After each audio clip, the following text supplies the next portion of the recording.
പെട്ടെന്നൊരു ശബ്ദം, മുറ്റത്തൊരു മൈന. ക്ലാ ക്ലാ ക്ലീ ക്ലീ ക്ലൂ ക്ലൂ. സുപ്രൻ തിരിഞ്ഞു നോക്കിയില്ല, മൈന ചമ്മിപ്പോയി.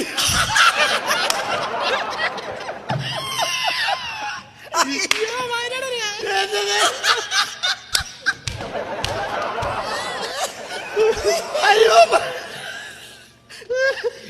പാവം മൈന ചമ്മിപ്പോയി. ആരുടെയും മുഖത്ത് നോക്കാനാവാതെ മൈന ചമ്മി ചമ്മി നിൽക്കുകയാണ് സുഹൃത്തുക്കളെ. ഒരു മൈനയ്ക്കും ഇതുപോലെ പറ്റരുത്.